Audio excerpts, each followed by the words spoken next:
Hello all, welcome to KS mentor. നമ്മൾ ഇന്ന് weekly current അഫയേഴ്സിൽ നോക്കാനായിട്ട് പോകുന്നത് ഫെബ്രുവരി 1 മുതൽ 7 വരെയുള്ള ഇമ്പോർട്ടൻ്റ് ആയിട്ടുള്ള കുറച്ച് കറണ്ട് അഫയേഴ്സ് ഫാക്ട്സ് ആണ്. ഡിഗ്രി KS എക്സാംസിനെ ലക്ഷ്യം വെച്ചുകൊണ്ടിട്ടാണ് നമ്മൾ നിങ്ങൾക്ക് ഈ ഒരു ക്ലാസ് പ്രൊവൈഡ് ചെയ്യുന്നത്. നമുക്ക് ക്ലാസ്സിലോട്ട് പോകാം. ഇന്നത്തെ ക്ലാസ്സിൽ നമ്മൾ നോക്കാനായിട്ട് പോകുന്ന കുറച്ച് ഇമ്പോർട്ടൻ്റ് ആയിട്ടുള്ള ഫാക്ട്സ് ആണ്. നമ്മുടെ കേരള സർക്കാർ കൊണ്ടുവന്നിരിക്കുന്ന ഒരു ഇമ്പോർട്ടൻ്റ് ആയിട്ടുള്ള ഒരു സ്കീമുണ്ട്. ഓർമ്മത്തോണി എന്നാണ് ആ ഒരു സ്കീമിന്റെ പേര്.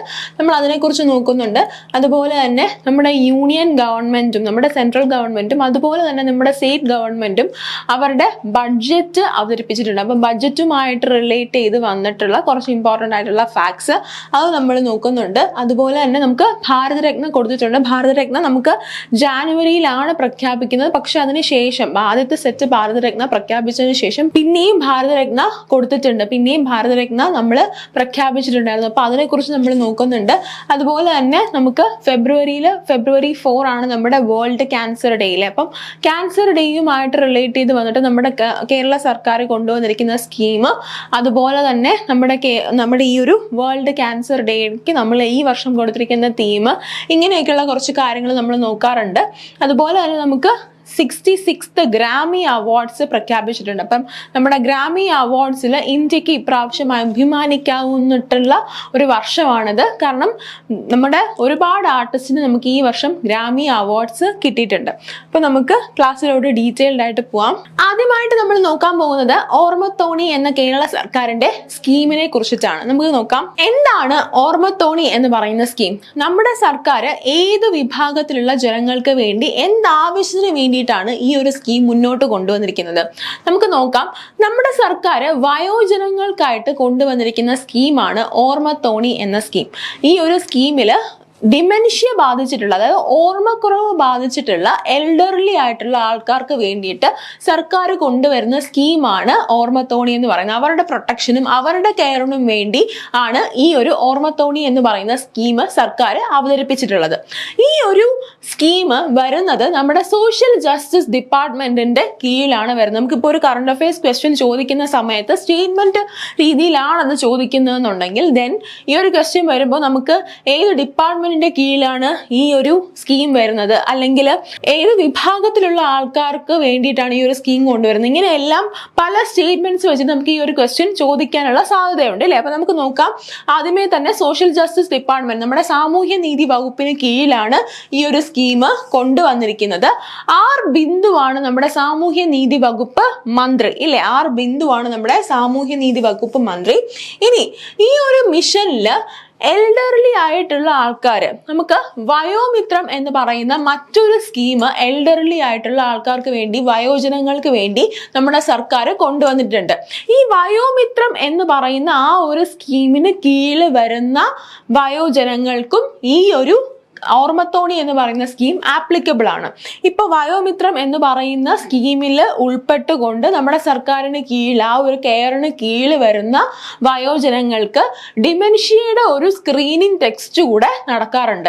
ഡിമെൻഷ്യയുടെ ഒരു സ്ക്രീനിങ് ടെസ്റ്റും കൂടെ നടത്തി അവർക്ക് ഡിമെൻഷ്യയുടെ ലക്ഷണങ്ങൾ അവർ കാണിക്കുന്നുണ്ടെങ്കിൽ അവർക്ക് അപ്രോപ്രിയേറ്റ് ആയിട്ട് അതിനനുസരിച്ചുള്ള കെയർ കൊടുക്കാനായിട്ട് സർക്കാർ ശ്രമിക്കുന്നുണ്ട്. അങ്ങനെയാണെന്നുണ്ടെങ്കിൽ എന്താണ് ഈ വയോമിത്രം എന്ന് പറയുന്ന സ്കീം? ഈ ഒരു സ്കീമും നമ്മുടെ സാമൂഹ്യ നീതി വകുപ്പ്, അതായത് നമ്മുടെ സോഷ്യൽ ജസ്റ്റിസ് ഡിപ്പാർട്ട്മെന്റിന് കീഴിൽ വരുന്ന ഒരു സ്കീമാണ്. ഈ സ്കീം എന്താണ് ലക്ഷ്യം വെക്കുന്നത്? 65 വയസ്സിന് മുകളിൽ നിൽക്കുന്ന എൽഡർലി ആയിട്ടുള്ള ആൾക്കാർക്ക് സപ്പോർട്ടും കെയറും കൊടുക്കുന്നതിന് വേണ്ടി സർക്കാർ കൊണ്ടുവന്നിരിക്കുന്ന സ്കീമാണ് ഈ ഒരു വയോമിത്രം എന്ന് പറയുന്ന പ്രോജക്റ്റ് എന്ന് പറയുന്നത്. ഇപ്പോൾ നമുക്ക് അറിയാം, മുനിസിപ്പാലിറ്റി കോർപ്പറേഷൻ ഏരിയയിൽ ജീവിക്കുന്ന വയോജനങ്ങൾ വേണ്ടി 65 വയസ്സിന് മേളിലുള്ള ആൾക്കാർക്ക് വേണ്ടിയിട്ടാണ് മെയിൻലി ഈ ഒരു സ്കീം കൊണ്ടുവന്നിരിക്കുന്നത്. അപ്പോൾ അവിടെ ഇങ്ങനെ ഡിമെൻഷ്യ ബാധിച്ചിട്ടുണ്ട് എന്ന് ഡൗട്ട് തോന്നുന്ന ആൾക്കാർക്ക് അവർക്ക് ഒരു സ്ക്രീനിങ് ടെസ്റ്റും കൂടെ നടത്തിയതിന് ശേഷം വയോമിത്രത്തിനോടൊപ്പം തന്നെ അവർ ഓർമ്മത്തോണി എന്ന് പറയുന്ന ആ ഒരു സ്കീമിന് കീഴിൽ കൂടെ കൊണ്ടുവരാനായിട്ടാണ് ശ്രമിക്കുന്നത്. ക്ലിയർ ആണല്ലോ? ഓർമ്മത്തോണി എന്ന് പറയുന്ന സ്കീം നമ്മുടെ സാമൂഹ്യ നീതി വകുപ്പിന് കീഴിലുള്ള ഒരു സ്കീമാണ്. ആ ഒരു സ്കീമിന്റെ എന്താണ് ലക്ഷ്യം വെക്കുന്നത്? നമുക്ക് എൽഡർലി ആയിട്ടുള്ള ആൾക്കാർ, അവർക്ക് ഡിമെൻഷ്യയുടെ ലക്ഷണങ്ങളുണ്ട് അല്ലെങ്കിൽ ഓൾറെഡി അവർക്ക് ഡിമെൻഷ്യ ഉണ്ട് എന്നുണ്ടെങ്കിൽ അവരുടെ കെയറും അതുപോലെ തന്നെ പ്രൊട്ടക്ഷനുമാണ് ഈ ഒരു സ്കീം കൊണ്ട് ലക്ഷ്യം വെക്കുന്നത്. ഓക്കെ, അടുത്തതായിട്ട് നമുക്ക് നോക്കേണ്ടത് യൂണിയൻ എൻട്രിം ബഡ്ജറ്റ് ആണ്. നമ്മുടെ സെൻട്രൽ ഗവൺമെന്റ് കൊണ്ടുവന്ന എൻട്രിം ബഡ്ജറ്റ് ആണ് നമുക്ക് അടുത്തതായിട്ട് നോക്കാനായിട്ട് ഉള്ളത്. എന്താണ് ഈ എൻട്രിം ബഡ്ജറ്റ് എന്നതുകൊണ്ട് ഉദ്ദേശിക്കുന്നത്? നമ്മുടെ സർക്കാർ ഇനി ഉടനെ തന്നെ നമുക്ക് ഒരു എലക്ഷൻ വരുന്നുണ്ട് അല്ലേ? അപ്പം ആ എലക്ഷൻ വരുന്ന നമ്മുടെ ഫൈനാൻഷ്യൽ ഇയർ അവസാനിക്കുന്ന സമയം മുതൽ എലക്ഷന്റെ റിസൾട്ട് ഔട്ടായി പുതിയ ഗവൺമെന്റ് വരുന്നത് വരെ നമ്മൾ ഈ ഒരു ബഡ്ജറ്റിന് ബേസിലായിരിക്കും മുന്നോട്ട് പോകുന്നത്. അത് കഴിഞ്ഞ് അടുത്ത സർക്കാർ നിലവിൽ വരുമ്പോഴത്തേക്കും അവരുടേതായിട്ടുള്ള പുതിയ ഒരു ബഡ്ജറ്റ് കൊണ്ടുവരുന്നു. അതാണ് ഈ ഒരു എൻറ്ററിം ബഡ്ജറ്റ് എന്നതുകൊണ്ട് ഉദ്ദേശിക്കുന്നത്. ആ ഒരു ഇടക്കാല ബഡ്ജറ്റ് നമ്മുടെ ഒരു ഫൈനാൻഷ്യൽ ഇയർ കഴിയുന്നത് മുതൽ അടുത്ത ഇലക്ഷൻ വന്ന് നമുക്ക് ഉടനെ തന്നെ വരുന്ന ആ ഒരു ഇലക്ഷൻ കഴിഞ്ഞ് അതിന്റെ റിസൾട്ടും ഔട്ടായി പുതിയ സർക്കാർ ഫോം ചെയ്യുന്നത് വരെ നമ്മുടെ രാജ്യം ഫോളോ ചെയ്യാൻ പോകുന്ന ബഡ്ജറ്റാണ് ഇൻറ്ററിം ബഡ്ജറ്റ് എന്ന് പറയുന്നത്. അപ്പം ഈ ഒരു ബഡ്ജറ്റിനെ കുറിച്ച് അതിനകത്ത് എന്തൊക്കെ കീ പോയിന്റ്സ് ആണ് നമുക്ക് പറഞ്ഞിട്ടുള്ളത്, അതാണ് നമ്മൾ ഈ ഒരു ടോപ്പിക്കിൽ നോക്കാനായിട്ട് പോകുന്നത്. ഓക്കെ, നമുക്ക് ഈ ഒരു ഇന്ററിം ബഡ്ജറ്റ് അവതരിപ്പിച്ചിരിക്കുന്നത് ആരാണ്? ഓഫ് കോഴ്സ് നമ്മുടെ ഇന്ററിം ബഡ്ജറ്റ് അവതരിപ്പിക്കുന്നത് നമ്മുടെ ഫൈനാൻസ് മിനിസ്റ്റർ ആണല്ലേ. വർഷങ്ങളായിട്ട് നമ്മുടെ ഫൈനാൻസ് മിനിസ്റ്റർ ആരാണ്? നിർമ്മല സീതാരാമൻ ആണ് നമ്മുടെ ഫൈനാൻസ് മിനിസ്റ്റർ. ഫെബ്രുവരി 1 തീയതിയാണ് ഈ ഒരു ഇന്ററിം ബഡ്ജറ്റ് അവതരിപ്പിച്ചിരിക്കുന്നത് പാർലമെന്റിൽ. അപ്പം ഈ ഒരു ബഡ്ജറ്റിൽ അവർ എന്തൊക്കെ കീ പോയിന്റ്സ് ആണ് കൊണ്ടുവരാനായിട്ട് ശ്രമിച്ചിരിക്കുന്നത്? നമ്മുടെ ഈ ഒരു വർഷം ക്യാപിറ്റൽ എക്സ്പെൻഡിച്ചർ ഔട്ട്ലേ നമ്മൾ 11.1% ആയിട്ട് ഇൻക്രീസ് ചെയ്യുന്നുണ്ട്. ക്യാപിറ്റൽ എക്സ്പെൻഡിച്ചർ എന്ന് പറയുമ്പോഴത്തേക്കും എന്തായിരിക്കും അതുകൊണ്ട് ഉദ്ദേശിക്കുന്നത്? നമ്മുടെ രാജ്യത്തിന്റെ ക്യാപിറ്റലിന് വേണ്ടിയിട്ട് നമ്മൾ മുടക്കുന്ന തുക, നമ്മുടെ എക്സ്പെൻഡിച്ചർ എന്ന് പറയുന്നത് നമ്മുടെ ചെലവാണ് അല്ലേ? അപ്പൊ നമ്മുടെ രാജ്യത്തിലെ ക്യാപിറ്റലിന് വേണ്ടിയിട്ട് നമ്മൾ ചെലവാക്കുന്ന തുക എത്രത്തോളം ഉണ്ടോ അതിനെയാണ് ക്യാപിറ്റൽ എക്സ്പെൻഡിച്ചർ എന്നതുകൊണ്ട് ഉദ്ദേശിക്കുന്നത്. ക്യാപിറ്റൽ എന്ന് പറഞ്ഞാൽ എന്താണ്? നമുക്ക് സ്റ്റേബിൾ ആയിട്ട് നിൽക്കുന്ന കുറെ പ്രോപ്പർട്ടീസ് ഉണ്ട്. ഇപ്പൊ ബിൽഡിംഗ് ആവാം, പ്രോപ്പർട്ടി ആവാം, ഇങ്ങനെയുള്ള കുറെ കാര്യങ്ങളെ നമ്മൾ ഈ ക്യാപിറ്റൽ എന്ന ആ ഒരു ഹെഡിനുള്ളിൽ കൊണ്ടുവരുന്നുണ്ടല്ലേ. ഇപ്പൊ പ്രോപ്പർട്ടി, ലാൻഡ്, അതുപോലെ തന്നെ ബിൽഡിങ്സ്, ഇതിനെല്ലാം നമ്മൾ ക്യാപിറ്റൽ ആയിട്ടാണ് കണക്കാക്കാറ്. അപ്പം ഇതിനൊക്കെ വേണ്ടിയിട്ട് നമ്മുടെ സർക്കാർ ഓൾറെഡി നീക്കി വെച്ചിരിക്കുന്ന തുകയിൽ നിന്ന് 11.1% ഒരു ഇൻക്രീസ് കൊണ്ടുവരാനായിട്ട് ശ്രമിച്ചിട്ടുണ്ട്. അതായത് നമ്മുടെ ക്യാപിറ്റൽ എക്സ്പെൻഡിച്ചർ നമ്മൾ ഇതിന് വേണ്ടിയിട്ട് ക്യാപിറ്റലിന് വേണ്ടി ചെലവാക്കുന്ന പൈസ നമ്മൾ ക്യാപിറ്റലിന് വേണ്ടിയിട്ട് ചെലവാക്കുന്ന തുക 11.1%ലേക്ക് കൂട്ടുകയാണ് ചെയ്തിട്ടുള്ളത്. ഇനി അത് കഴിഞ്ഞിട്ട് പറഞ്ഞിരിക്കുന്നത് നമ്മുടെ പ്രധാനപ്പെട്ട 4 കാറ്റഗറി ഓഫ് പീപ്പിൾ അവരുടെ ഉന്നമനത്തിന് വേണ്ടിയിട്ട് പല സ്കീമുകളും കൊണ്ടുവരാനായിട്ട് ഗവൺമെന്റ് ഉദ്ദേശിക്കുന്നുണ്ട്. അപ്ലിഫ്റ്റ്മെന്റ് ഓഫ് ഗരീബ്, പാവപ്പെട്ടിട്ടുള്ള ആൾക്കാർ, പുവർ പീപ്പിൾ, അതുപോലെ തന്നെ മഹിളായൻ, വിമൻ, ഇനി അതുമായിട്ട് യുവ, നമ്മുടെ രാജ്യത്തുള്ള യൂത്ത്, യങ്ങർ ജനറേഷൻ, അവർക്ക് വേണ്ടി, അതുപോലെ തന്നെ അന്നദാത ആൻഡ് ദി ഫാർമേഴ്സ്, നമ്മുടെ രാജ്യത്തിലെ ഫാർമേഴ്സ്.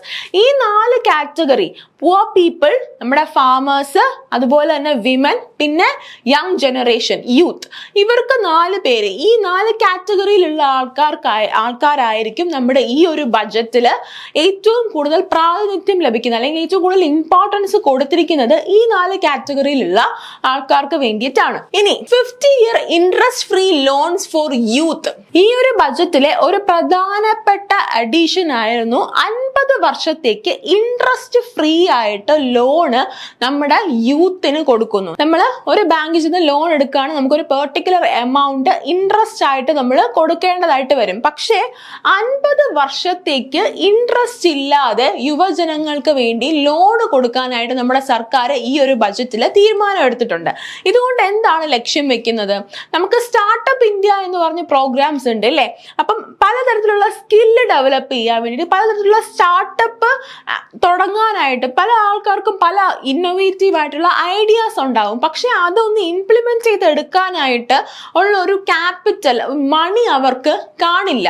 അപ്പം അതിനൊക്കെ വേണ്ടിയിട്ട് സഹായിക്കാനായിട്ടാണ് 50 വർഷത്തേക്ക് ഇൻട്രസ്റ്റ് ഫ്രീ ലോണ് നമ്മുടെ സർക്കാർ പ്രൊവൈഡ് ചെയ്യാനായിട്ട് തീരുമാനിച്ചിരിക്കുന്നത്. അടുത്തതായിട്ട് നമ്മുടെ സർക്കാർ പറഞ്ഞിരിക്കുന്നത് 50 year interest free loan for capital expenditure to സ്റ്റേറ്റ്സിന് വേണ്ടിയിട്ട്, നമ്മുടെ രാജ്യത്ത് നമുക്ക് സംസ്ഥാനങ്ങളുണ്ട് അല്ലെ, സംസ്ഥാനങ്ങൾക്ക് ക്യാപിറ്റൽ എക്സ്പെൻഡിച്ചറിനായിട്ട് ഇൻട്രസ്റ്റ് ഫ്രീ ലോണ് 50 വർഷത്തേക്ക് കൊടുക്കുകയാണ് ഇല്ലേ. അപ്പോൾ നമ്മൾ നേരത്തെ നോക്കിയതാണ് ക്യാപിറ്റൽ എക്സ്പെൻഡിച്ചർ എന്ന് പറയുന്നത് എന്താണെന്ന്. പലതരത്തിലുള്ള ക്യാപിറ്റൽ അസറ്റ്സ് ഉണ്ട്, നമുക്ക് അതിനെ മെയിൻറ്റെയിൻ ചെയ്യാനായിട്ട് നമ്മുടെ സ്റ്റേറ്റ്സിന് 50 വർഷത്തേക്ക് ഇൻട്രസ്റ്റ് ഇല്ലാതെ സർക്കാർ ലോൺ കൊടുക്കാനായിട്ട് പോവുകയാണ്. ഇതുകൊണ്ട് ഇങ്ങനെ ഒരു സ്കീം കൊണ്ടുവരുന്നത് കൊണ്ട് ലക്ഷ്യമിടുന്നത് എന്താണ്? ഡെഫിനറ്റ്ലി നമ്മുടെ ഓരോ സംസ്ഥാനവും ഡെവലപ്പ് ചെയ്ത് ഏറ്റവും ന്യൂവസ്റ്റ് ടെക്നോളജി ഉപയോഗിച്ച് ഡെവലപ്മെന്റ് ഓരോ സംസ്ഥാനത്തും എത്താൻ വേണ്ടിയിട്ടാണ് ഇങ്ങനെ ഒരു സ്കീം നമ്മുടെ സർക്കാർ കൊണ്ടുവന്നിരിക്കുന്നത്. ഇനി അടുത്തതായിട്ട് ഈ ഒരു ബജറ്റില് പലതരത്തിലുള്ള ഇനിഷ്യേറ്റീവ്സ് വികസിത് ഭാരത് ബൈ 2047 നമ്മുടെ കഴിഞ്ഞ ക്ലാസ്സിൽ ഡിസ്കസ് ചെയ്ത ഒരു സ്കീമാണ് അല്ലെങ്കിൽ ഒരു വിഷൻ ആണ് എന്തെന്ന് പറയുന്നത്. വികസിത് ഭാരത് വിഷൻ എന്ന് പറയുന്നത് അതായത് ഫുള്ളി ഡെവലപ്ഡ് ആയിട്ടുള്ള ഒരു ഇന്ത്യ അല്ലേ. നമ്മൾ ഈ ഒരു സ്കീമിനെ കുറിച്ച് ഡീറ്റെയിൽഡ് ആയിട്ട് തൊട്ട് മുന്നത്തെ ഒരു ക്ലാസ്സിൽ ഡിസ്കസ് ചെയ്തിട്ടുണ്ടായിരുന്നു. അപ്പോൾ നിങ്ങൾ ആരും കണ്ടിട്ടില്ല എന്നുണ്ടെങ്കിൽ please do watch that video. ഇനി അതുപോലെ ഈ ഒരു വികസിത് ഭാരത് എന്ന് പറയുന്ന നമ്മുടെ ആ ഒരു വിഷൻ, അതിന് വേണ്ടിയിട്ട് പലതരത്തിലുള്ള ഇനിഷ്യേറ്റീവ്സ് നമ്മുടെ സർക്കാർ ഈ ഒരു ബജറ്റിൽ കൊണ്ടുവന്നിട്ടുണ്ട്. ഓക്കെ, അടുത്തതായിട്ട് നമുക്ക് നോക്കേണ്ടത് PM റൂഫ് ടോപ്പ് സോളാർ സ്കീമാണ്. നമ്മൾ പലയിടത്തും ഇപ്പൊ കാണുന്ന ഒരു കാര്യമാണ് അല്ലെ, പല വീടുകളുടെയും മേളില് നമ്മളിപ്പം സോളാർ പാനൽസ് വെക്കാറുണ്ട് അല്ലേ. അപ്പൊ സോളാർ പാനൽസ് ആ ഒരു വീടിനും പ്രയോജനപ്പെടും, അതുപോലെ തന്നെ KSEBക്ക് അതുവഴി ഒരു പെർട്ടിക്കുലർ എമൗണ്ട് ഓഫ് എനർജി കിട്ടുകയും ചെയ്യും ഇല്ലേ. നമ്മൾ എനർജി കൺസർവേഷൻ ആണ് അതുകൊണ്ട് ഉദ്ദേശിച്ചിരിക്കുന്നത്.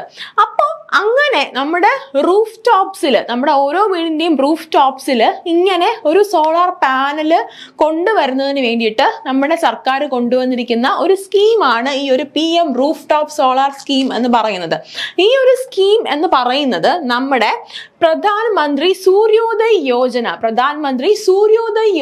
എന്ന് പറയുന്ന ഓൾറെഡി എക്സിസ്റ്റിംഗ് സ്കീമിനെ ഒന്ന് പുഷ് ചെയ്യാൻ വേണ്ടിയിട്ടുള്ള ഒരു സ്കീമാണ് ഈ ഒരു PM റൂഫ് ടോപ്പ് യോജന എന്ന് പറയുന്നത്. ഇപ്പൊ നമ്മൾ പല വീടുകളിലും കാണുന്ന ഒരു കാര്യമാണ് അല്ലെ, റൂഫ് ടോപ്പിൽ നമ്മൾ സോളാർ പാനൽസ് വെക്കുന്നുണ്ട്. അപ്പൊ ആ വീടിനും എനർജി കിട്ടുന്നുണ്ട്. അതായത് നമ്മൾ KSEBയുടെ നിന്ന് എനർജി വാങ്ങാതെ നമ്മുടെ തന്നെ സ്വന്തം ഇലക്ട്രിസിറ്റി നമ്മുടെ റൂഫ് ടോപ്പിൽ നിന്ന് നമുക്ക് കിട്ടുന്നുണ്ട്.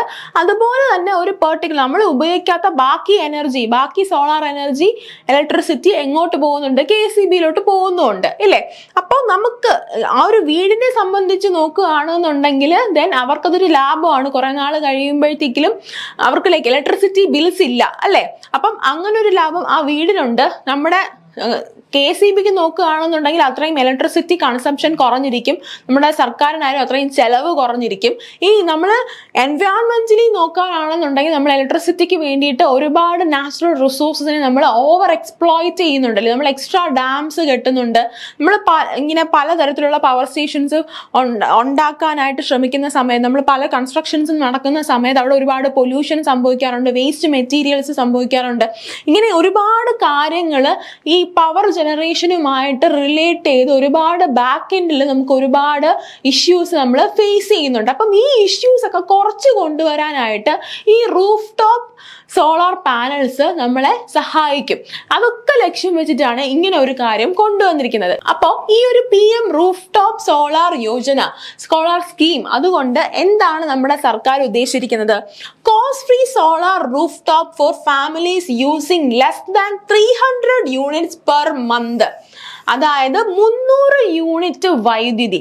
300 യൂണിറ്റ് വൈദ്യുതി എന്ന് പറയുന്നത് വളരെ വലിയ എമൗണ്ട് ഓഫ് ഇലക്ട്രിസിറ്റി ആണ്. നമ്മൾ നമ്മുടെ ഡെയിലി യൂസേജിൽ ഇത്രയും ഒന്നും ഇലക്ട്രിസിറ്റി നമ്മൾ യൂസ് ചെയ്യുന്നില്ല പെർ മന്ത്. മിക്കവാറും വീടുകളിൽ അത് തന്നെ ആയിരിക്കും അവസ്ഥ എന്ന് ഞാൻ വിശ്വസിക്കുന്നു. നമ്മൾ 300 യൂണിറ്റ്സ് ഒന്നും വൈദ്യുതി യൂസ് ചെയ്യാറില്ല.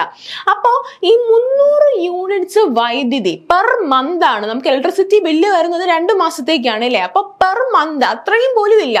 പെർ മന്ത് നമ്മൾ 300 യൂണിറ്റ് വൈദ്യുതിയെക്കാളും കൂടുതൽ ഉപയോഗിക്കാത്ത വൈദ്യുതി കൺസപ്ഷൻ അല്ലെങ്കിൽ ഇലക്ട്രിസിറ്റി കൺസപ്ഷൻ 300 യൂണിറ്റ്സ് പെർ മന്തിൽ താഴെ നിൽക്കുന്ന എല്ലാ ഹൗസ് ഹോൾഡ്സും ഈ ഒരു സ്കീമിന് ഉള്ളിൽ വരുന്ന ഹൗസ് ഹോൾഡ്സ് ആണ്. ഇവർക്ക് എന്താണ് കോസ്റ്റ് ഫ്രീ ആയിട്ടാണ് റൂഫ് ടോപ്പ് സോളാർ പാനൽസ് കൊടുക്കുന്നത്.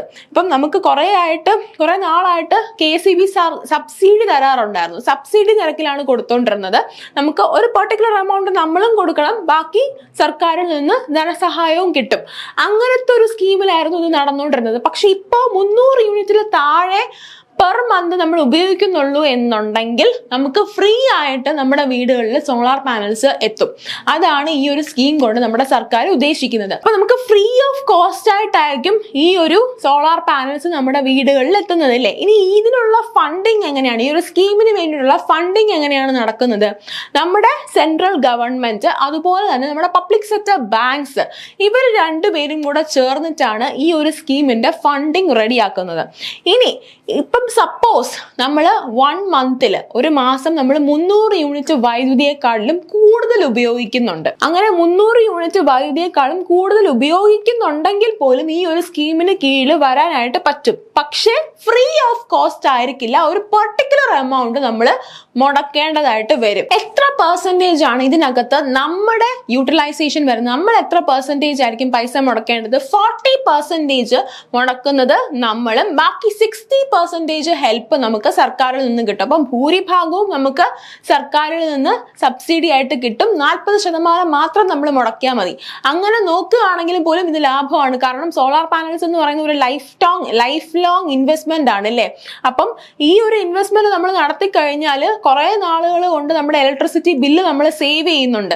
അപ്പൊ എന്താണ്, ഇവഞ്ച്വലി നമുക്കത് ലാഭം തന്നെയാണ് അല്ലേ. അപ്പോ PM roof top solar scheme അതുകൊണ്ട് എന്താണ് ഉദ്ദേശിക്കുന്നത്? നമുക്ക് ഫ്രീ കോസ്റ്റില് സോളാർ പാനൽസ് വീടുകളിൽ ഇൻസ്റ്റാൾ ചെയ്യാനായിട്ടാണ് ഈ സർക്കാർ ഈ ഒരു സ്കീം കൊണ്ടുവന്നിരിക്കുന്നത്. അടുത്തതായിട്ട് നമുക്ക് നോക്കേണ്ടത് ഭാരത് രത്നയാണ്. ഞാൻ നേരത്തെ പറഞ്ഞിട്ടുണ്ടായിരുന്നു, നമുക്ക് ജാനുവരി നമ്മുടെ റിപ്പബ്ലിക് ഡേയോടനുബന്ധിച്ചിട്ടായിരിക്കും ഈ ഒരു പത്മ അവാർഡ്സ് നമുക്ക് പ്രഖ്യാപിക്കുന്നത് അല്ലേ. പക്ഷെ ഈ വർഷം ആ ഒരു റിപ്പബ്ലിക് ഡേയോടനുബന്ധിച്ച് പത്മ അവാർഡ്സ് പ്രഖ്യാപിച്ചതിനോടൊപ്പം തന്നെ കുറച്ച് അവാർഡ്സ് അതിന് ശേഷം പ്രഖ്യാപിക്കുകയുണ്ടായി. ഭാരത് രത്ന 2 പേർക്ക് കൂടെ അതിന് ശേഷം നമ്മൾ അവാർഡ് ചെയ്യുകയുണ്ടായി. നമുക്ക് നോക്കാം ആർക്കൊക്കെയാണ് മൊത്തത്തിൽ ഈ വർഷം ഭാരത് രത്ന നമ്മൾ കൊടുത്തിട്ടുള്ളതെന്ന് നോക്കാം. സോ ഭാരത് രത്ന കിട്ടിയിരിക്കുന്ന ആ വ്യക്തികൾ ആരൊക്കെയാണെന്ന് നമുക്ക് നോക്കാം. ആദ്യമായിട്ട് കർപ്പൂരി താക്കൂർ, നമ്മുടെ ബീഹാറിന്റെ മുൻ മുഖ്യമന്ത്രി ആയിരുന്ന വ്യക്തിയാണ് കർപ്പൂരി താക്കൂർ. ജനനായകൻ അല്ലെങ്കിൽ ജൻ നായക് എന്ന് വിശേഷിപ്പിക്കപ്പെടുന്ന ബീഹാറിന്റെ മുൻ CM ആയിരുന്ന വ്യക്തിയാണ് കർപ്പൂരി താക്കൂർ എന്ന് പറയുന്നത്. ഇനി അത് കഴിഞ്ഞതിന് ശേഷം നമ്മുടെ റിനൗണ്ട് സയന്റിസ്റ്റ് ആയിട്ടുള്ള MS സ്വാമിനാഥൻ, നമ്മുടെ ഇന്ത്യൻ ഗ്രീൻ റവല്യൂഷന്റെ ഫാദർ എന്നറിയപ്പെടുന്ന MS സ്വാമിനാഥനാണ് അടുത്തതായിട്ട് ഭാരത് രത്ന ഈ വർഷം അവാർഡ് ചെയ്യപ്പെട്ടിരിക്കുന്നത്. ഇനി അത് കഴിഞ്ഞിട്ട് PV നരസിംഹറാവു, നമ്മുടെ 9ാമത്തെ പ്രധാനമന്ത്രി, നമ്മുടെ രാജ്യത്തിന്റെ 9ാമത്തെ പ്രധാനമന്ത്രി ആയിരുന്ന PV നരസിംഹറാവുവിനാണ് അടുത്തതായിട്ട് ഭാരത് രത്ന ലഭിച്ചിരിക്കുന്നത്. ഇനി അത് കഴിഞ്ഞിട്ട് LK അദ്വാനി, നമ്മുടെ ഡെപ്യൂട്ടി പ്രൈം മിനിസ്റ്റർ ആയിരുന്ന, നമ്മുടെ രാജ്യത്തിന്റെ ഡെപ്യൂട്ടി പ്രൈം മിനിസ്റ്റർ ആയിരുന്ന BJP എന്ന പാർട്ടിയുടെ ഏറ്റവും മുതിർന്ന നേതാവായിട്ടുള്ള LK അദ്വാനിക്കാണ് ഈ വർഷം അടുത്തതായിട്ട് ഭാരത് രത്ന കൊടുത്തിരിക്കുന്നത്. ഇനി അത് കഴിഞ്ഞിട്ട് 5ാമത്തെ വ്യക്തി ചൗധരി ചരൺ സിംഗ് ആണ്. നമ്മുടെ 5ാമത്തെ പ്രധാനമന്ത്രി ആയിരുന്ന, നമ്മുടെ 5th പ്രൈം മിനിസ്റ്റർ ആയിരുന്ന ചൗധരി ചരൺ സിംഗിനാണ് അടുത്ത് നമുക്ക് 5ാമതായിട്ട് നമ്മൾ ഭാരത് രത്ന കൊടുത്തിരിക്കുന്നത്. ഓക്കെ, അടുത്തതായിട്ട് നമുക്ക് നോക്കേണ്ടത് വേൾഡ് ക്യാൻസർ ഡേ ആണ് അല്ലേ. വേൾഡ് ക്യാൻസർ ഡേ എന്നാണ്? ഫെബ്രുവരി 4 ആണ് വേൾഡ് ക്യാൻസർ ഡേ അല്ലേ. വേൾഡ് ക്യാൻസർ ഡേ നമ്മൾ ഏറ്റവും കൂടുതൽ ആൾക്കാർ മരണപ്പെട്ടു പോകുന്ന ഒരു അസുഖമാണ് ക്യാൻസർ എന്ന് പറയുന്നത്. എല്ലാവരുടെയും പേടി സ്വപ്നമാണ് ക്യാൻസർ ഇല്ലേ.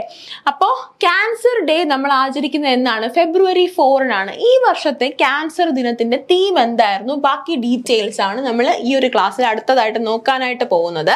ഫെബ്രുവരി 4 ആണ് നമ്മുടെ വേൾഡ് ക്യാൻസർ ഡേ ആയിട്ട് നമ്മൾ ആഘോഷിക്കുന്ന ദിവസം. ഇനി അത് കഴിഞ്ഞതിന് ശേഷം നമ്മൾ ഈ വർഷത്തെ നമ്മുടെ ക്യാൻസർ ഡേയുടെ തീം എന്തായിരുന്നു? ക്ലോസ് ദി കെയർ ഗ്യാപ്പ് എന്നതായിരുന്നു നമ്മുടെ ഈ വർഷത്തെ തീം എന്ന് പറയുന്നത്. Close the care gap. ഇപ്പം ക്യാൻസർ വരുന്ന ഒരു രോഗി, അവർക്ക് പല തരത്തിൽ നമുക്ക് ട്രീറ്റ്മെന്റ് കൊടുക്കാൻ പറ്റൂലേ. ക്യാൻസറിന്റെ ചികിത്സ എന്ന് പറയുന്നത് ഫസ്റ്റ് ഓഫ് ഓൾ ഭയങ്കര കോസ്റ്റ്ലിയാണ്. It's extremely costly. അപ്പോൾ നമ്മുടെ രാജ്യത്ത് ഇപ്പം ഒരല്പം താഴേക്കിടയിലോട്ട് പോകുന്ന ആൾക്കാരാണ്. ലോകത്തിൽ തന്നെ അല്പം സാമ്പത്തികമായിട്ട് പിന്നോട്ട് നിൽക്കുന്ന ആൾക്കാർക്കാണെന്നുണ്ടെങ്കിൽ പലർക്കും ഇത് അഫോർഡ് ചെയ്യാനുള്ള ഒരു കപ്പാസിറ്റി കാണില്ല. അപ്പം അങ്ങനെ ഈ ഒരു സാമ്പത്തിക ബുദ്ധിമുട്ട് കൊണ്ട് മാത്രം ക്യാൻസറിന്റെ പ്രോപ്പർ ട്രീറ്റ്മെന്റോ കെയറോ കിട്ടാണ്ട് പോകുന്ന ആൾക്കാർ അങ്ങനെ ഒരുപാട് പേരുണ്ട്. അപ്പം അങ്ങനെയുള്ള ഗ്യാപ്സ് കുറയ്ക്കുക എന്നതാണ് ഈ വർഷത്തെ ക്യാൻസർ ദിനത്തിന്റെ തീം എന്ന് പറയുന്നത്. ഓക്കെ, അപ്പോൾ ക്ലോസ് ദി കെയർ ഗ്യാപ്പ് എന്നതാണ് ഈ വർഷത്തെ ക്യാൻസർ ദിനത്തിന്റെ തീം എന്ന് പറയുന്നത്. അപ്പോൾ ഈ ഒരു ക്യാൻസർ ദിനം, വേൾഡ് ക്യാൻസർ ഡേയോടനുബന്ധിച്ച് നമ്മുടെ സർക്കാർ, കേരള സർക്കാർ ഒരു ഇനിഷ്യേറ്റീവ് കൊണ്ടുവരികയാണ്. എന്താണത്? Preventive oncology clinics in all districts. എന്താണ്? എല്ലാ ഡിസ്ട്രിക്ട്സിലും ഒരുപോലെ preventive oncology care clinics.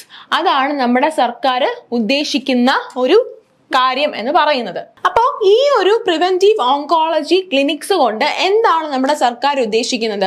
Early detection of cancer. ക്യാൻസറിന്റെ ട്രീറ്റ്മെന്റിൽ ഏറ്റവും ഇമ്പോർട്ടന്റ് ആയിട്ടുള്ള ഒരു കാര്യമാണ് അല്ലേ ഏർലി ഡിറ്റക്ഷൻ എന്ന് പറയുന്നത്. കംപ്ലീറ്റ്ലി വേഴ്സൺ ആയതിനു ശേഷം, നമ്മുടെ ബോഡിയെ കംപ്ലീറ്റ്ലി അത് ഡിസ്ട്രോയ് ചെയ്തതിനു ശേഷം, കൈ അടക്കിയതിനു ശേഷം നമ്മൾ ഡിറ്റക്ട് ചെയ്തിട്ട് നമുക്ക് വലുതായിട്ടൊന്നും ചെയ്യാനായിട്ട് ചിലപ്പോൾ സാധിച്ചെന്ന് വരത്തില്ല.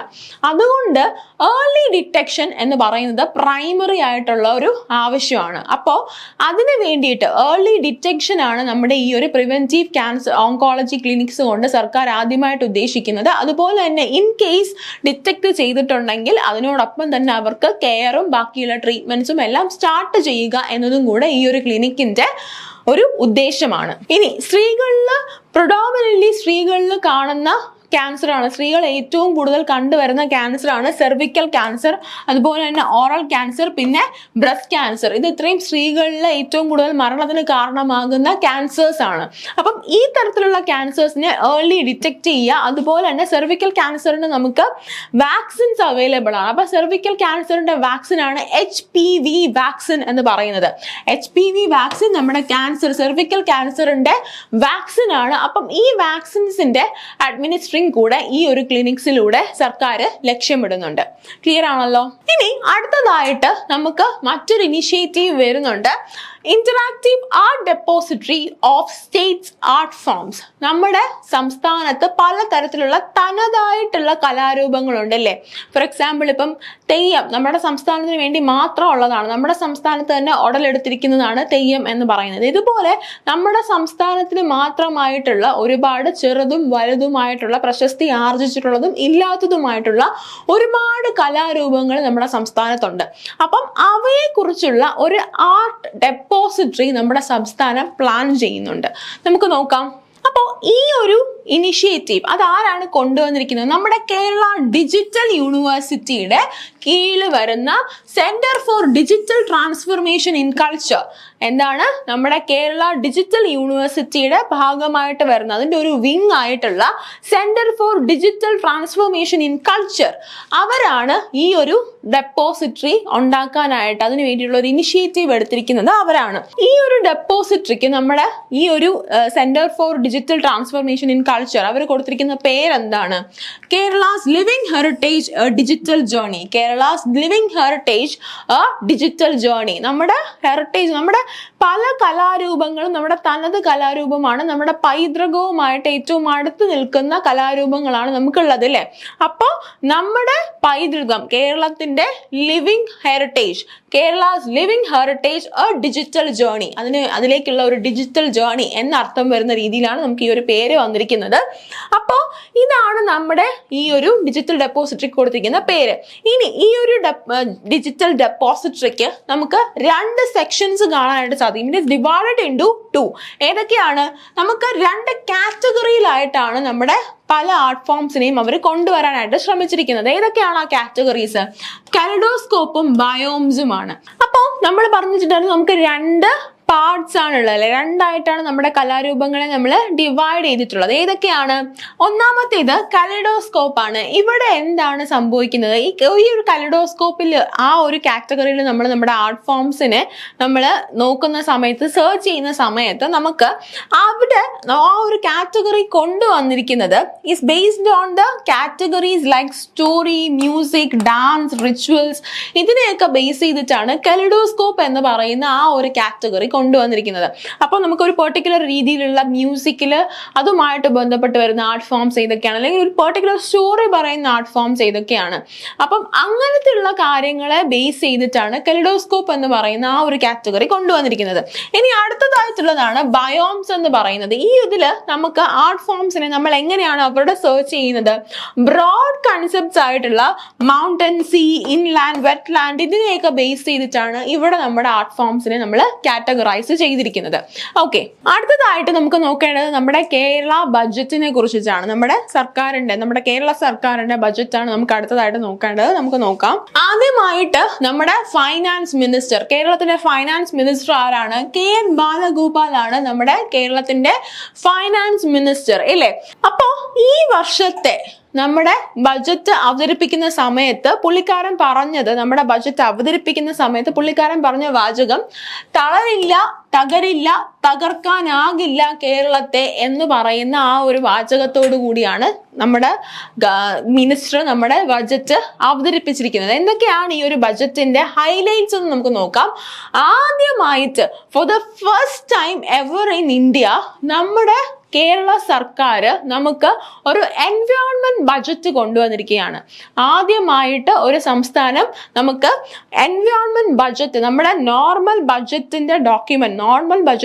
ബഡ്ജറ്റ് ഡോക്യുമെന്റിന് നിന്ന് സെപ്പറേറ്റ് ആയിട്ട് നിർത്തിക്കൊണ്ട് നമുക്കൊരു എൻവയോൺമെന്റ് ബഡ്ജറ്റ് നമ്മുടെ സർക്കാർ കൊണ്ടുവന്നിരിക്കുകയാണ്. It is the first time in India government is doing it. Okay, ഇനി അടുത്തതായിട്ട് കൊണ്ടുവന്നിരിക്കുന്നത് ചൈനീസ് മോഡൽ ഡെവലപ്മെന്റ് ഫോർ വിഴിഞ്ഞം പ്രോജക്ട്.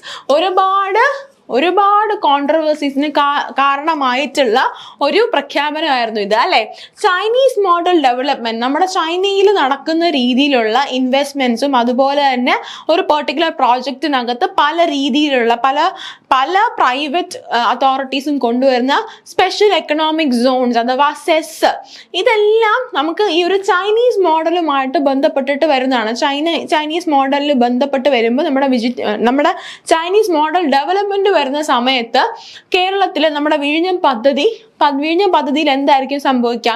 സ്പെഷ്യൽ എക്കണോമിക് സോൺസ്, പല ക്യാപിറ്റൽ ഇൻവെസ്റ്റ്മെന്റ്സും നടത്തിയിട്ട് പല സെസ് സോൺസ് ആയിട്ട്, പല സ്പെഷ്യൽ എക്കണോമിക് സോൺസ് ആയിട്ട് ഈ ഒരു വിഴിഞ്ഞം പ്രോജക്റ്റിനെ ഡിവൈഡ് ചെയ്യുന്നു. പല പ്രൈവറ്റ് ഇൻവെസ്റ്റ്മെന്റ്സും അതിനകത്ത് വരുന്നു. ഇങ്ങനെയുള്ള കാര്യങ്ങളാണ് ഈ ഒരു ചൈനീസ് മോഡൽ ഡെവലപ്മെന്റ് എന്നതുകൊണ്ട് ഉദ്ദേശിക്കുന്നത്. അപ്പം അതുപോലെ തന്നെ പറഞ്ഞിരിക്കുന്ന മറ്റൊരു കാര്യമാണ് private investment and foreign universities in Kerala.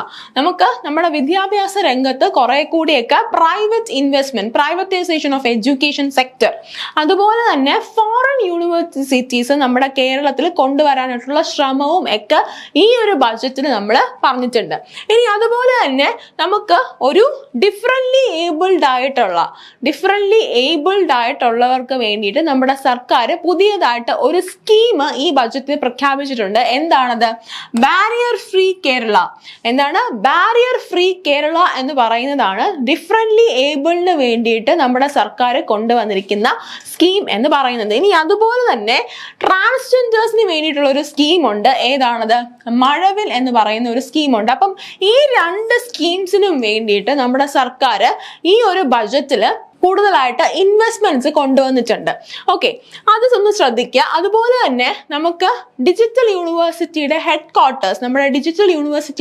Quarters Vilappil ശാലയിലാണ്. അപ്പം അവിടെ ഈ ഒരു ഞാനിത് പറയേണ്ട റീസൺ എന്ന് പറയുന്നത് ഡിജിറ്റൽ യൂണിവേഴ്സിറ്റിയുടെ ഹെഡ് ക്വാർട്ടേഴ്സ് എവിടെയാണെന്ന് നമുക്ക് വേണമെങ്കിൽ ചോദിക്കാം, അതുകൊണ്ടാണ് പറഞ്ഞിരിക്കുന്നത്. പക്ഷേ ഈ ഒരു ബഡ്ജറ്റിലെ ഈ ഡിജിറ്റൽ യൂണിവേഴ്സിറ്റിയുടെ ഹെഡ് ക്വാർട്ടേഴ്സ് വിളപ്പിൽ ശാലയിൽ ബിൽഡ് ചെയ്യുന്നതിന് വേണ്ടിയിട്ട് നമ്മുടെ സർക്കാർ ഒരു ഹ്യൂജ് എമൗണ്ട് നീക്കി വെച്ചിട്ടുണ്ട്. അപ്പം വേണമെങ്കിൽ ചോദിക്കാവുന്നതാണ് ഡിജിറ്റൽ യൂണിവേഴ്സിറ്റിയുടെ ഹെഡ് ക്വാർട്ടേഴ്സ് എവിടെയാണെന്ന്.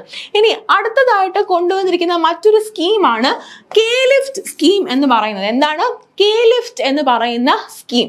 ഇതുകൊണ്ട് എന്താണ് ഉദ്ദേശിക്കുന്നത്? നമ്മുടെ കേരളത്തിന്റെ വളരെ സക്സസ്ഫുൾ ആയിട്ട് റൺ ചെയ്തുകൊണ്ടിരിക്കുന്ന ഒരു സ്കീമാണ് നമ്മുടെ കുടുംബശ്രീ പദ്ധതി അല്ലേ. അപ്പം ആ കുടുംബശ്രീ പദ്ധതിയിൽ അംഗങ്ങളായിട്ടുള്ള സ്ത്രീകളുടെ ഇൻകം ഇൻക്രീസ് ചെയ്യാൻ വേണ്ടിയിട്ട് നമ്മുടെ സർക്കാർ കൊണ്ടുവന്നിരിക്കുന്ന മറ്റൊരു പദ്ധതിയാണ് K-Lift എന്ന് പറയുന്നത്. ഓക്കെ, ക്ലിയർ ആണല്ലോ? എന്താണ്? കുടുംബശ്രീ അംഗങ്ങളായിട്ടുള്ള സ്ത്രീകളുടെ ഇൻകം ഇൻക്രീസ് ചെയ്യാൻ വേണ്ടിയിട്ട് സർക്കാർ കൊണ്ടുവന്നിരിക്കുന്ന സ്കീമാണ് K-Lift എന്ന് പറയുന്ന സ്കീം. ഇനി അത് കഴിഞ്ഞിട്ട് മറ്റൊരു പദ്ധതിയാണ് school health and wellness program എന്ന് പറയുന്നത്.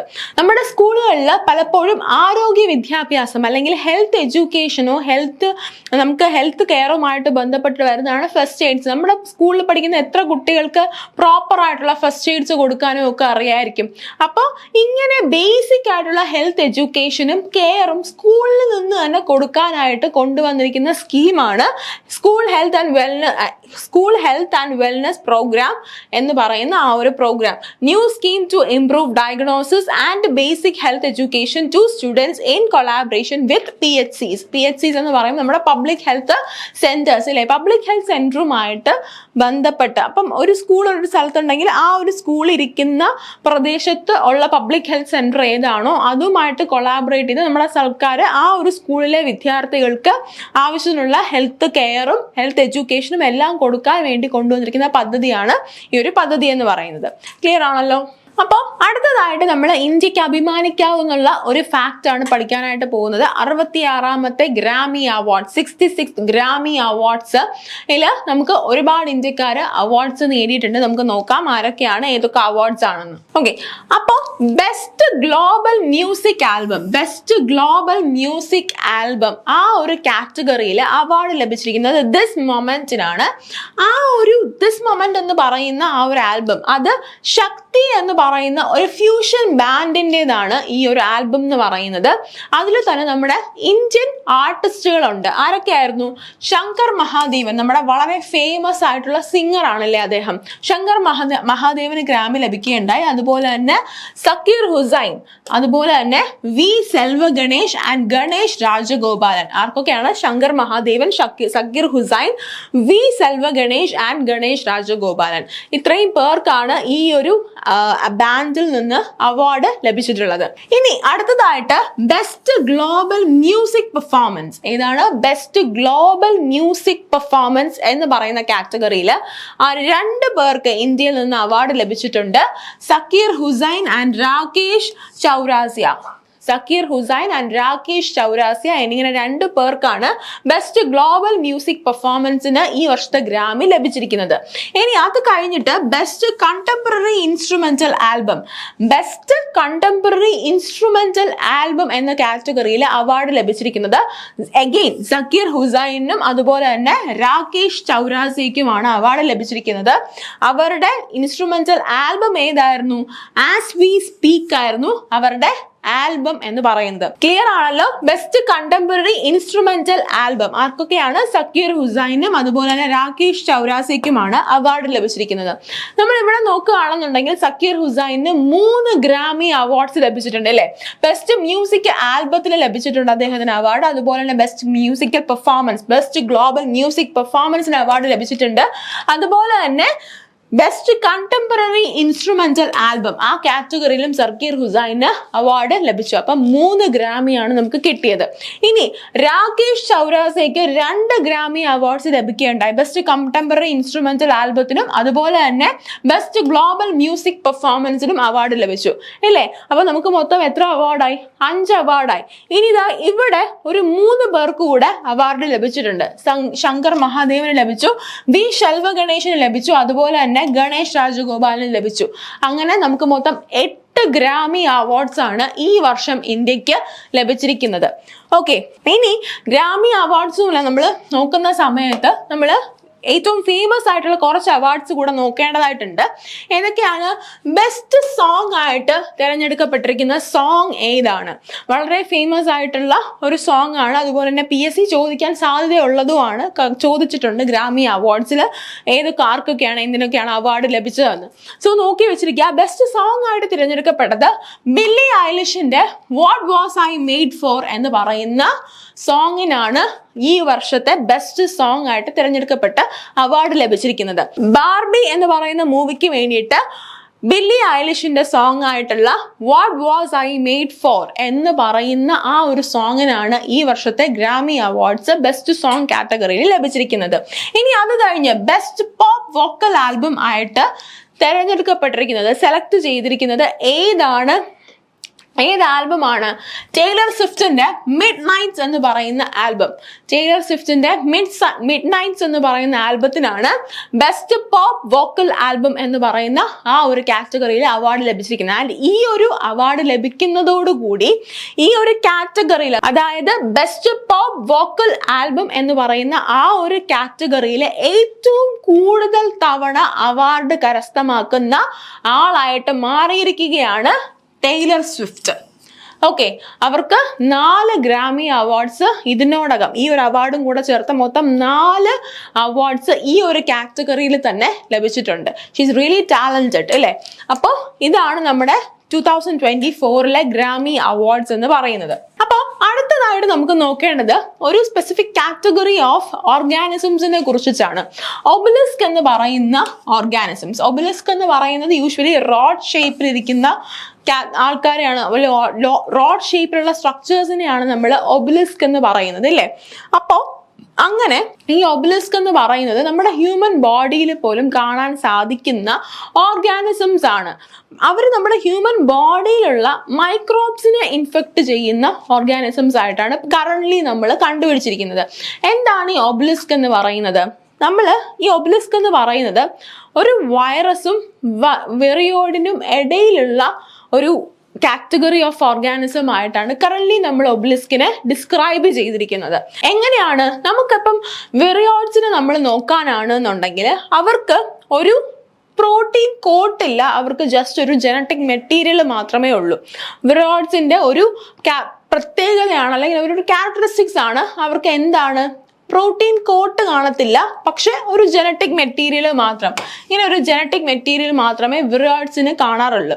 അതുപോലെ തന്നെ നമ്മുടെ ഒബലിസ്കിനും ഒരു ജനറ്റിക് മെറ്റീരിയൽ മാത്രമേ ഉള്ളൂ, പ്രോട്ടീൻ കോട്ടില്ല. ഒബലിസ്ക് എന്ന് പറയുന്നത് ദേ ആർ മൈക്രോസ്കോപ്പിക് എൻറ്റിറ്റീസ്. അവർക്കൊരു 1-2 ജീൻ മാത്രമുള്ള മൈക്രോസ്കോപ്പിക് ആയിട്ടുള്ള ഓർഗാനിസംസ് ആണ് ഒബലിസ്ക് എന്ന് പറയുന്നത്. 1-2 ജീൻ മാത്രമേ കാണത്തുള്ളൂ. Yet they have a gene.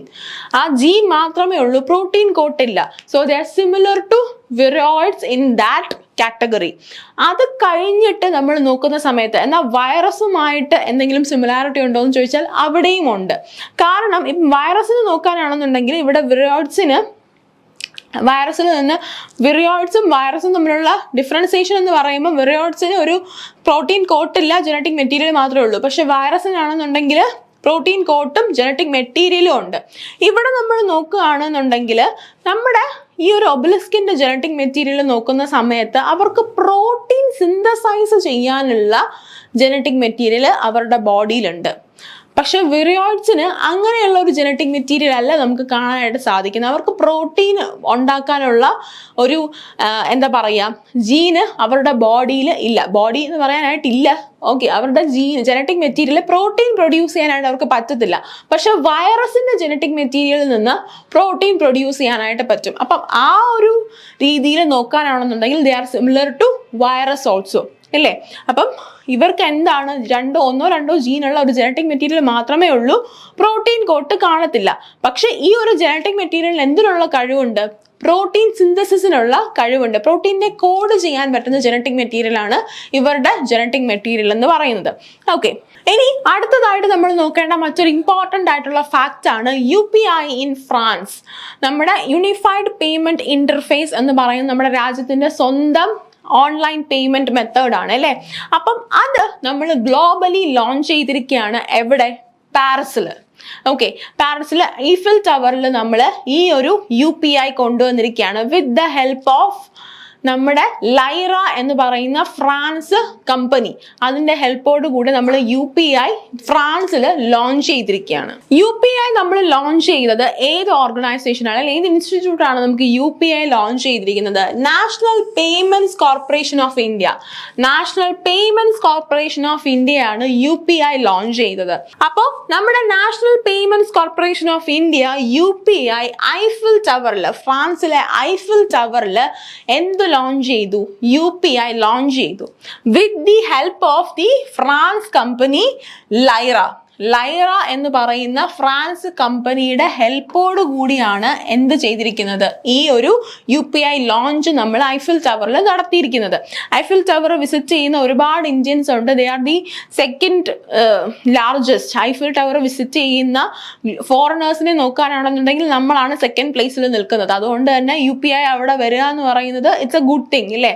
അപ്പോൾ നമ്മളിനി ഐഫിൽ ടവർ വിസിറ്റ് ചെയ്യുകയാണെന്നുണ്ടെങ്കിൽ you can just pay it with the help of UPI app. നമുക്ക് വേറെ ആപ്പ് ഒന്നും ഡൗൺലോഡ് ചെയ്യേണ്ട ആവശ്യമോ പണി ക്യാരി ചെയ്യേണ്ട ആവശ്യമോ ഇല്ല. അതാണ് ഇതുകൊണ്ട് നമ്മൾ ഉദ്ദേശിച്ചിരിക്കുന്നത്. അപ്പോൾ ഈ UPI ലോഞ്ച് ചെയ്തത് 2016 അതെന്ന് പറയുന്നത് എന്താണ്?